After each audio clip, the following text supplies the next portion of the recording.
ప్రజాపతి అని దీనికి ఒక్కటే బ్రాహ్మణం గోపథ బ్రాహ్మణము అని ఇది పూర్వ ఉత్తర భాగం సముద్రాల పుట్టిక ఇవన్నీ కూడా చెప్పడం జరుగుతోంది. శిష్యుని గురించి విశేషంగా గాయత్రి మంత్ర మహాత్మ్యం ఇవన్నీ కూడా మంత్ర తత్వాన్ని చెప్పడమే కాకుండా ఈ బ్రాహ్మణంలో తల్లిదండ్రులు కుమారుణ్ణి పెంచి అయినటువంటి వారు ఆ వృద్ధులైన తల్లిదండ్రుల్ని అన్నదమ్ముల్ని పోషించాలి.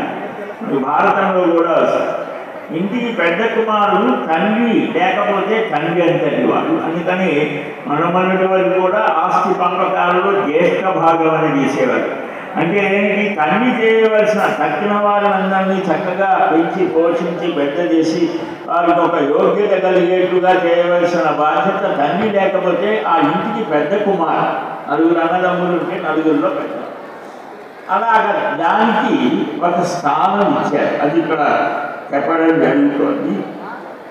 పెద్దవారు అలాగని కుమారుల పిల్లల్ని చిన్న వయస్సులో తల్లిదండ్రులు ఎలాగ పోషించి పెద్ద చేసి ఎలాగ చేస్తారో వృద్ధావస్థలో పిల్లలు తల్లిదండ్రుల్ని అలాగ చూడాలని కూడా ఈ బ్రాహ్మణం చెప్తోంది. అలా కాకుండా వారు మరణించిన తర్వాత ఏవేవో చేస్తే నిష్ప్రయోజనం అని కూడా చెప్తారు. ఎంత అడ్వాన్స్ అంటారే. ఇప్పుడు మన వాళ్ళు చెప్తూ ఉంటారు కదా, బ్రతుకున్నప్పుడు వాడికి అన్నం పెట్టలేదండి, చచ్చిన తర్వాత తల్లిదండ్రుల పేరుతో ఊరంతా అన్నం పెట్టారు. అది ఏమో బ్రతుకున్నప్పుడు తల్లిదండ్రులు చూడాలి కదా. కనుక అది కూడా ఈ అథర్వ వేదం స్పష్టం చేస్తుంది. అలాగని శరీర నిర్మాణాన్ని గురించి కూడా అనాటమీ అంటామే ఇప్పుడు. అలాగని ఈ అత్యంత ఆసక్తికరంగా ఆ స్త్రీ లక్షణాలు పురుష లక్షణాలు ఈ అవగాహన కలిగేట్టుగా ఈ అథర్వ వేదంలో చూపించారు. దీనికి ఉపనిషత్తు బ్రాహ్మణం ఆరణ్యకం ఉపనిషత్తు అని కదా, ఉపనిషత్తు కూడా ప్రశ్నోపనిషత్తు, పేరే ప్రశ్నోపనిషత్తు. 6 ప్రశ్నలు వేస్తారు పిప్పలాద మహర్షి దగ్గరికి వచ్చి. ఈ ప్రజలంతా ఎలాగో వచ్చారు, దీనికి ఎవరి కారణం? ఈ మానవులు వారి పుట్టుకకు కారణం ఎవరు? ఈ ప్రజల్ని ధరించే దేవతలు ఎవరు? వారికి ఆ ప్రకాశం ఎలా కలిగింది? శరీరంలో ప్రాణ ప్రవేశం ఎలాగ జరుగుతుంది? అలాగే ఈ శరీరం నుంచి ప్రాణ ఉత్క్రమణ ఎలాగ జరుగుతుంది? వాడి తత్వం ఏంటి? ఈ కళలు ఎందుకు వస్తాయి? జాగరణ స్థితి ఏంటి? షోడశ కళలు అంటూ ఉంటారు కదా, వాటి స్థితి ఏంటి? తత్వం అంటే ఏంటి?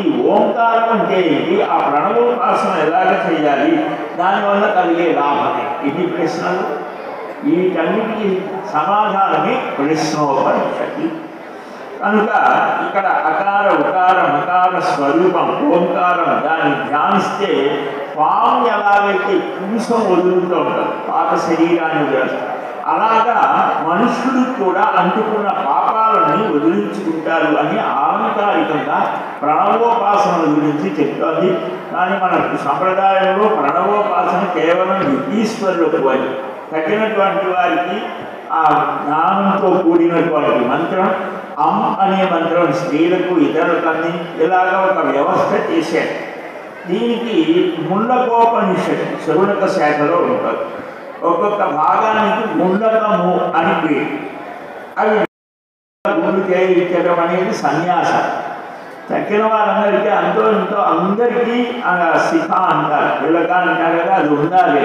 అసలు జుట్టు లేకుండా తీయకూడదు. ఇప్పుడు కూడా మనకి కర్ణాటక ప్రాంతం, మహారాష్ట్ర అటు నుంచి వస్తే ఇక్కడ కూడా తీసినా వాళ్ళు అంత పెడతారు. అది సంప్రదాయం. పూర్తిగా ముండనం చేస్తే అది సన్యాసి లక్షణము అని ముండనం అంటే అది. కాబట్టి ఇది అంటే ఈ ముండకోపనిషత్తు భిక్షుకులైనటువంటి వారు, సన్యాసి సర్వసంగ పరిత్యాగులైన వారు ఎక్కువగా అధ్యయనం చేయవలసినటువంటిది. దీనికి ముండకోపనిషత్తు అని అందుకు పర అపర విద్యల గురించి చర్చించారు. చాలా విశేషంగా వస్తుంది. చాంద్రోగ్యంలో కూడా నారద మహర్షి అదే చెప్తారు, ఈ విద్య ఆత్మవిద్య నేను తెలుసుకోలేకపోయాను, చాలా విద్యలు చదివాను అని దాంట్లో చెప్పడం జరుగుతుంది. బ్రహ్మచారి అయినటువంటి వారు ఎలాగ అధ్యయనం చేయాలి, ఎన్నో సూక్తులు కూడా ఈ విషయంలో చెప్పడం జరుగుతుంది.